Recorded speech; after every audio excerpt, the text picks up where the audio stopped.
வணக்கம். உங்ககிட்ட டேட்டா மலை மாதிரி குவிஞ்சிருக்கா? அந்த டேட்டா கடல்ல இருந்து தெளிவான முடிவுகளை எடுக்க உதவுற முத்துக்களை எப்படி எடுக்கிறது? கவலையே படாதீங்க. சேல்ஸ்ஃபோர்ஸ் டேஷ்போர்டுகள் இதுக்கு ஒரு சூப்பரான வழி. அது எப்படி பண்றதுன்னு தான் இப்போ நாம பார்க்க போறோம்.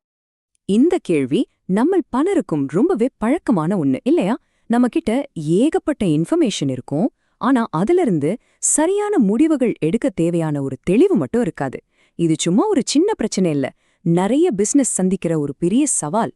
இந்த மாதிரி டேட்டா ஓவர்லோட் பிரச்சனைக்கு சேல்ஸ்ஃபோர்ஸ் ஒரு அருமையான தீர்வு கொடுக்குது. அதுதான் டேஷ்போர்டுகள். இது உங்க பிசினஸ்க்கான ஒரு விஷுவல் கமாண்ட் சென்டர் மாதிரி நினைச்சுக்கோங்க. உங்க விரல் நுனியிலே ஒரே இடத்துல உங்களுக்கு தேவையான எல்லா முக்கியமான தகவல்களும் கிடைக்கும்.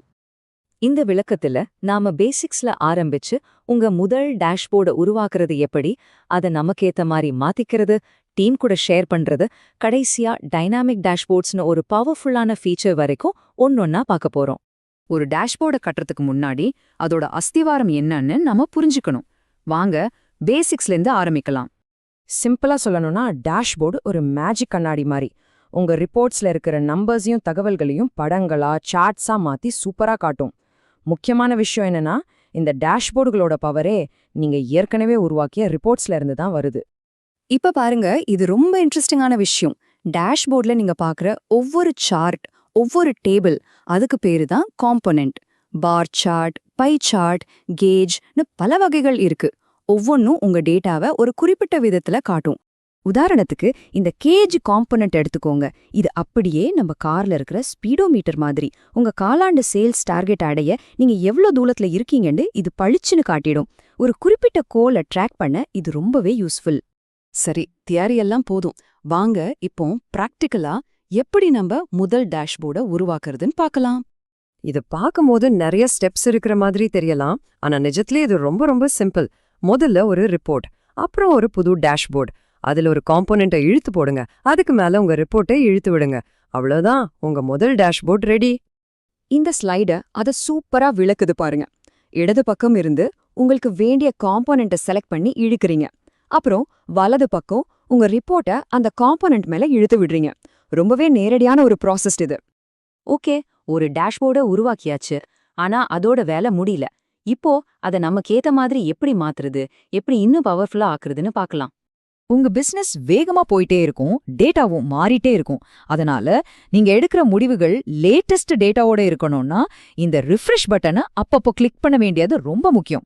அப்போதான் நீங்க எடுக்கிற ஒவ்வொரு முடிவும் துல்லியமா இருக்கும். உங்க டேஷ்போர்டோட லே அவுட் உங்க கண்ட்ரோல்ல தான் இருக்கு. நிறைய தகவலை ஒரே இடத்துல பார்க்கணுமா, குறுகிய பத்தியங்களை யூஸ் பண்ணுங்க.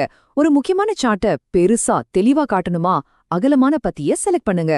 உங்க தேவைக்கேத்த மாதிரி அமைப்பை மாத்திக்கலாம். இப்போ நாம பார்க்க போறது ஒரு செம்ம பவர்ஃபுல்லான ஃபீச்சர், ஃபில்டர்ஸ். ஒரே ஒரு டேஷ்போர்டை உருவாக்கிட்டு அதுல ஃபில்டர் சேர்த்தா போதும். உங்க டீம்ல இருக்கிற ஒவ்வொருத்தரும் அவங்களுக்கு வேண்டிய ரீஜன், ப்ராடக்ட் அல்லது டைம் பீரியடுக்கான டேட்டாவை மட்டும் ஃபில்டர் பண்ணி பார்த்துக்கலாம். ஃபில்டர் சூப்பர் தான், ஆனா சில இடங்கள்ல அது வேலை செய்யாது. உதாரணத்துக்கு சில ஸ்பெஷல் காம்போனன்ட்ஸ் கூடவோ அல்லது ரிப்போர்ட்ஸ்ல நீங்க உருவாக்குற சில குறிப்பிட்ட ஃபீல்ட்ஸ் கூடவோ இது வேலை செய்யாது. இந்த லிமிட்ஸை நாம தெரிஞ்சு வச்சுக்கிட்டா டேஷ்போர்டு கட்டும்போது டைம் சேவ் பண்ணலாம். வாங்க அடுத்த கட்டத்துக்கு போலாம். ஒரு டேஷ்போர்டை நம்மளோட பர்சனல் டூலா மட்டும் இல்லாம நம்ம டீம் முழுசுக்கும் எப்படி ஒரு பொதுவான சொத்தா மாத்துறதுன்னு பார்க்கலாம். சேல்ஸ்ஃபோர்ஸ்ல செக்யூரிட்டி எல்லாமே ஃபோல்டர்ஸே வச்சுதான். மை பர்சனல் ரிப்போர்ட்ஸ் ஃபோல்டர்ல நீங்க வைக்கிறது உங்களுக்கு மட்டும்தான் தெரியும். மற்ற ஃபோல்டர்ஸ் நீங்க குறிப்பிட்ட யூசர்ஸ், ரோல்ஸ் அல்லது குரூப்ஸ் கூட ஷேர் பண்ணி யாரை எதை பார்க்கணும்னு கண்ட்ரோல் பண்ணலாம். இதுவரைக்கும் பார்த்ததை விட ஒரு படி மேல ஒரு உண்மையான கேம் சேஞ்சர் ஃபீச்சரை இப்போ பார்க்க போறோம். அதுதான் டைனமிக் டேஷ்போர்ட்ஸ். இது ரொம்ப சிம்பிளா விளக்குது. ஒரு ஸ்டாண்டர்ட் டேஷ்போர்டை யார் பார்த்தாலும் ஒரே மாதிரி தான் தெரியும். ஆனா டைனமிக் டேஷ்போர்டு அப்படி இல்ல. பார்க்குற ஆளுக்கு ஏத்த மாதிரி அது டேட்டாவை மாத்தி காட்டும். அதாவது ஒரு சேல்ஸ் மேனேஜர் அவரோட முழு டீமோட டேட்டாவையும் பார்ப்பாரு. ஆனா ஒரு சேல்ஸ் ரெப் அவரோட டேட்டாவை மட்டும்தான் பார்ப்பாரு. எப்ப எதை யூஸ் பண்ணணும்னு குழப்பமே வேண்டாம். இதோ ஒரு சிம்பிள் ரூல். ஒரு பெரிய குரூப் அல்லது கம்பெனியோட பெர்ஃபார்மன்ஸை ஒரே இடத்துல காட்டணுமா, ஸ்டாண்டர்ட் டேஷ்போர்ட் யூஸ் பண்ணுங்க. ஒவ்வொருத்தரும் அவங்களுக்கு ஒரு டேட்டாவை மட்டும் பார்க்கணுமா, அப்போ உங்க சாய்ஸ் டைனாமிக் டேஷ்போர்ட் தான். ஒரு ஸ்டாண்டர்ட் டேஷ்போர்டை டைனமிக்கா மாத்துறது ரொம்பவே சுலபம். டேஷ்போர்ட் செட்டிங்ஸ்ல போய் வியூ டேஷ்போர்ட் ஆஸ் கீழே ரன் ஆஸ் லாக்ட் இன் யூசர்ங்கிற ஆப்ஷனை செலக்ட் பண்ணா போதும். சரி, நாம கத்துக்கிட்ட எல்லாத்தையும் ஒரு தடவை வேகமா பாத்துடலாமா? டேஷ்போர்டுகள் உங்க டேட்டாவுக்கு உயிர் கொடுக்குது. அதை டிராக் அண்ட் டிராப் மூலமா ஈஸியா உருவாக்கலாம். ஃபில்டர்ஸ் மூலமா அதை இன்னும் பவர்ஃபுல்லா ஆக்கலாம். ஃபோல்டர்ஸ் மூலமா பாதுகாப்பா ஷேர் பண்ணலாம். கடைசியா டைனமிக் டேஷ்போர்டுகள் மூலமா ஒவ்வொருத்தருக்கும் ஒரு பர்சனலைஸ்ட் எக்ஸ்பீரியன்ஸ் கொடுக்கலாம். இறுதியா உங்களுக்கு ஒரு கேள்வி. இன்னைக்கு நீங்க கத்துக்கிட்டதை வச்சு யோசிச்சு பாருங்க.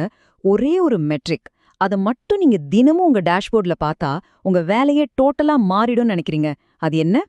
யோசிச்சு பாருங்க. நன்றி.